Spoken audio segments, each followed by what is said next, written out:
Let us turn to the left's repulsive response to Monday's shooting at the Covenant School in Nashville, Tennessee, because this was a Christian school targeted by a transgender killer. Thoughtful, heartfelt remarks from Democrats and the media mob, they have been few and they have been far between. Some are actually mocking the victims. Take a look at your screen.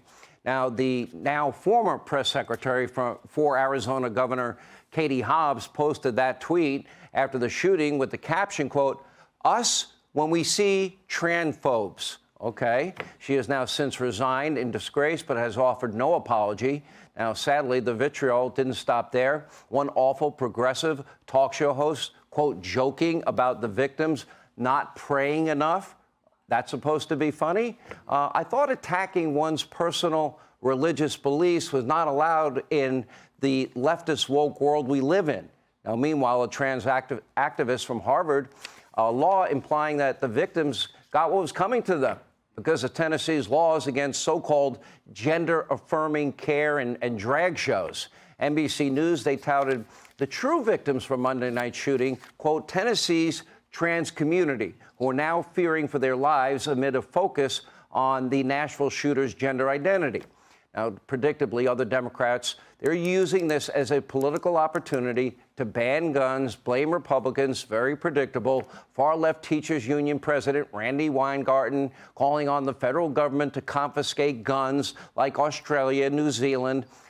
Maybe, Randy, if you're watching, maybe why don't you focus on the disaster that you helped create, that is our educational system, in large part. It is failing because of the unholy political alliance that you have with the teachers' unions and the Democratic Party. And meanwhile, Joe Biden, he doesn't seem to care about the shooting at all. Now, watch this. This should anger every single American, Republican, Democrat, conservative, liberal, doesn't matter. He's beginning his speech Monday. He's coming out to talk about the shooting. We have 6 dead people. 3 of them are 9 years old. Here's your president. My name is Joe Biden. I'm Dr. Joe Biden's husband. And I ate Jenny's ice cream, chocolate chip. I came down because I heard there was chocolate chip ice cream. By the way, I have a whole refrigerator full upstairs. You think I'm kidding? I'm not. I came down for the ice cream, telling jokes. Now, following the remarks, Biden continued to joke and laugh when asked about the shooting. Take a look. I believe that Christians were targeted in a Nashville school shooting. You believe that Christians were targeted? I have no idea. Josh Hawley believes they were. What do you say to that? Well, I probably don't then. Probably don't. No, I'm joking. No, I have no idea. I'm joking, for real. I'm joking. Come on, man. Anyway, 6 people, innocent people, including 3 9-year-old kids murdered at this Christian school, targeted by a transgender killer. And that is what? That's his response? Joke time? Ice cream time? Seriously? Look, if Democrats can't use a shooting for political gain, they don't really seem to care about shootings. Let me give you an example. You know, Exhibit A is their deafening silence on the daily violence in Chicago and other big cities all across the country. Our friend Gianno Caldwell, my colleague, he lost his little brother in Chicago that was innocently, in the street, murdered, gunned down. That shouldn't be happening, but we don't hear about the names of people killed in Chicago or other big cities or other small towns, in large part caused by, let's see, defund, dismantle, no bail laws. And by the way, compassion seems to disappear and their behavior becomes appalling. In fact, a so-called Trans Day of Vengeance will continue as planned on Friday in our nation's capital. This is hosted by the Trans Radical Activist Network, whatever that is. The demonstration will continue for 3 days. Now, just imagine if this was a MAGA-related group planning a MAGA Day of Vengeance after a hypothetical MAGA-related shooting. How do you think Democrats, how do you think the media mob, how do you think the FBI, politicized, would treat that event? And what do you think of Joe Biden? What do you think he'd have to say then? Do you think any of these politicians that are constantly attacking conservatives, Republicans, you think any of them are going to say anything about this day that's going to take place, what, on Friday? I doubt it. Anyway, Kamala Harris may want to tweet out a link to raise money for the group. And right now, by the way, amid all the political posturing, Democrats, they are not even able to work on real solutions to school shootings. There are solutions. Think about this. Liberal lawmakers, they just authorized funding, for 87,000 new IRS agents?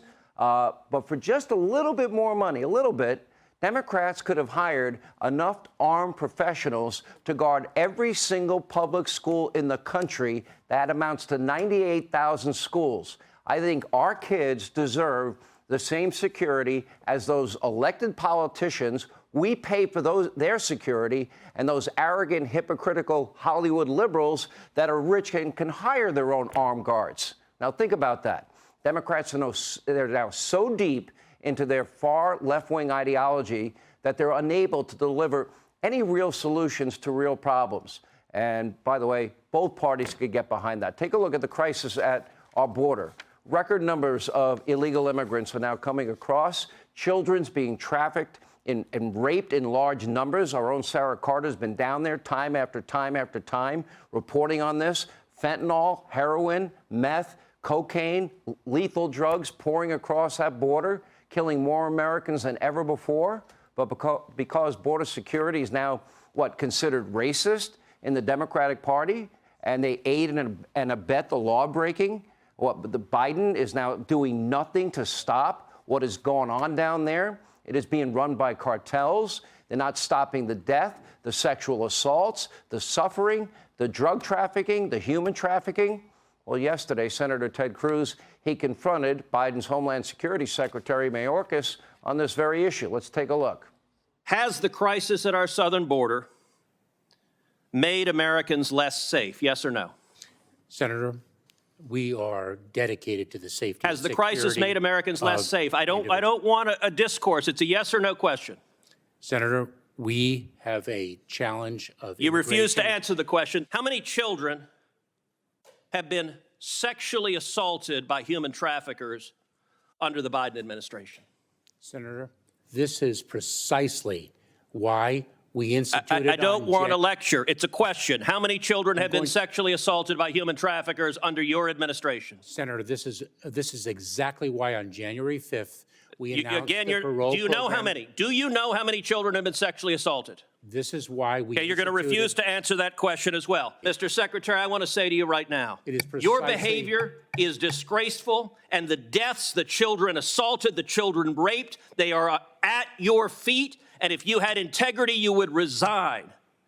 And I will tell you, the men and women of the Border Patrol, they've never had a political leader undermine them. They despise you, Mr. Secretary, because you're willing to let children be raped to follow political orders. Wow, powerful. Joining us.